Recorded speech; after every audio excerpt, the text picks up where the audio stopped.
Assalamualaikum warahmatullahi wabarakatuh. Perkenalkan, nama saya Vira Arlita. Di sini saya ingin mempresentasikan mengenai insecure. Apa sih itu insecure?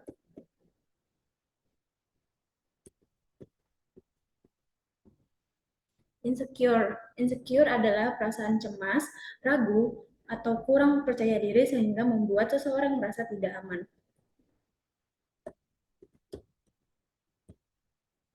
Effect of insecure atau penyebab dari insecure.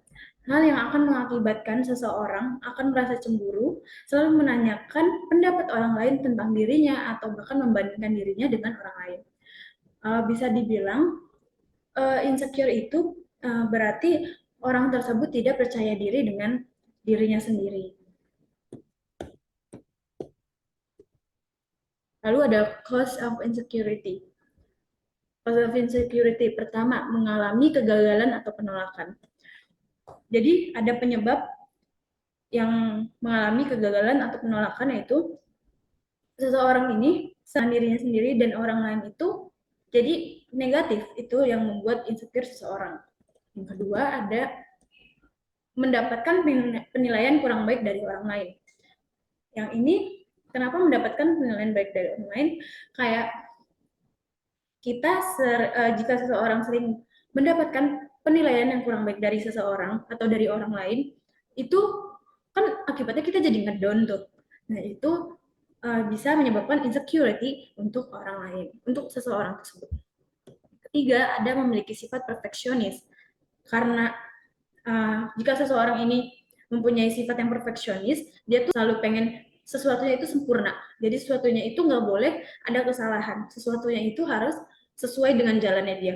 Padahal sebenarnya tidak perlu untuk merasakan semua harus sesuai dengan jalannya kita atau sesuai keinginan kita.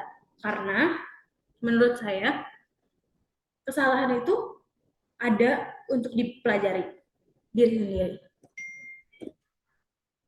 Lalu ada faktor risiko insecure. Apa sih faktor risiko insecure? Yaitu perasaan insecure umum terjadi pada setiap orang. Namun, ada beberapa faktor yang dapat membuat seseorang lebih merasa insecure. Yang pertama, itu gangguan mental. Insecure bisa menjadi tanda atau gejala dari sejumlah gangguan kesehatan mental atau sejumlah gangguan mental. Contohnya seperti depresi, gangguan makan, gangguan kecemasan, gangguan kepribadian, narsistik, terus gangguan kepribadian ambang, lalu ada gangguan kepribadian personal. Lalu ada kejadian traumatis. Kejadian traumatis itu perasaan insecure juga cenderung terjadi pada seseorang yang pernah mengalami kejadian yang pernah mengalami traumatis seperti kegagalan dalam menjalin hubungan, kehilangan orang tersayang, pemecatan dari pekerjaan, penyakit tertentu, serta tekanan dari orang tua. Selanjutnya, ada simptom. Simptom itu gejala. Gejala insecure. Yang pertama, mencoba membuat orang lain merasa insecure karena dia tidak percaya diri dengan dirinya sendiri. Dia tuh selalu berusaha untuk melawan lawan bicaranya agar orang lain juga merasakan apa yang dirasakan oleh dia. Yang kedua, memamerkan diri sendiri secara terselubung. Seseorang yang insecure sering pamer atau menyombongkan diri, tetapi dengan cara merendahkan diri atau merendahkan orang lain. Nah, biasanya kalau kayak gini, seseorang yang merasa insecure itu biasanya mengeluh lelah padahal setelah berwisata ke berbagai negara. Contohnya itu. Terus yang ketiga, menceritakan pencapaian diri setiap saat. Seseorang yang merasa insecure itu terkadang karena dia terlalu down banget dan pengen, dia tuh nggak suka ngeliat orang lain misalkan bahagia gitu. Dia selalu pengen menceritakan hal-hal yang telah terjadi oleh dirinya sendiri atau meninggikan hal-hal yang telah terjadi dari dirinya sendiri, sedangkan dia tidak melihat lawannya. Atau contoh tidak melihat lawannya itu kayak seperti dia selalu ngomong meninggikan dirinya sendiri, padahal lawannya sendiri pun punya beberapa hal yang harus diceritakan, tapi dia tidak mementingkan uh, lawan bicaranya. Yang keempat, menyalahkan diri sendiri bila suatu hal tidak berjalan sempurna.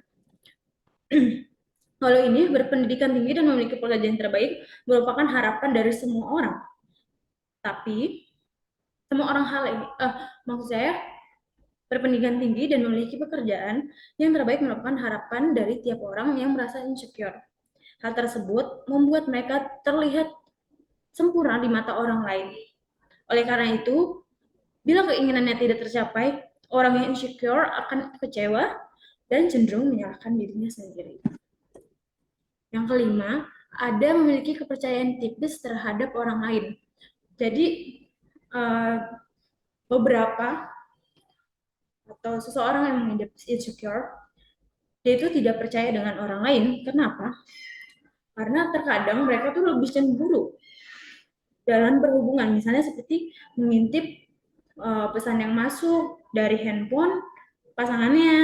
Karena memiliki percayaan yang tipis terhadap orang lain, mereka seringkali akan memastikan kebenarannya dan dapat mudah curiga. Hal ini membuat mereka sulit memiliki hubungan yang baik dengan orang lain. Jadi kalau di sini berarti kepercayaan orang yang merasa insecure itu berkurang karena dia selalu was-was akan hal yang ditakutinya gitu. Lalu ada kapan sih harus ke dokter? Kalau teman-teman sudah merasakan hal-hal yang sudah tidak diinginkan dan mencemaskan diri sendiri, seperti yang sudah dijelaskan sebelumnya,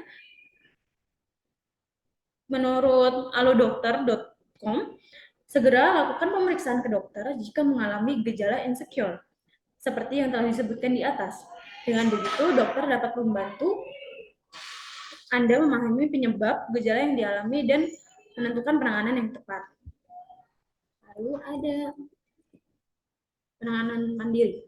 Penanganan mandiri di sini, teman-teman yang merasa insecure harus melawan pikiran negatif teman-teman semua. Yang kedua, terima hasil yang tidak sesuai keinginan. Seperti hal yang sudah disebutkan sebelumnya, tidak ada hal yang selalu sempurna, pasti ada yang kekurangan. Jadi teman-teman terima aja.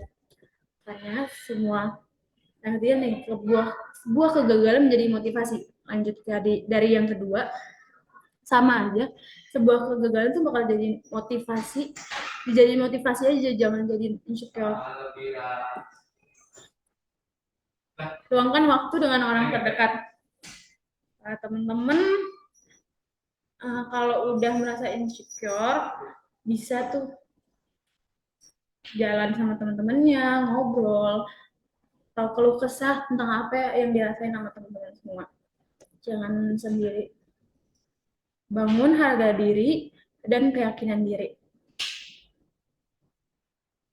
Di sini teman-teman bolehlah untuk menikmati semua keadaan yang teman-teman jalani saat ini dan fokus pada hal-hal yang teman-teman sukai. Bangun perasaan bangga sama untuk diri sendiri dan apa yang sudah teman-teman lakukan. Lalu teman-teman tuh harus susun target yang ingin dicapai dan buktikanlah kalau teman-teman sanggup melewati tantangan tersebut. Jadi segitu aja teman-teman. Terima kasih atas waktunya. Sampai jumpa.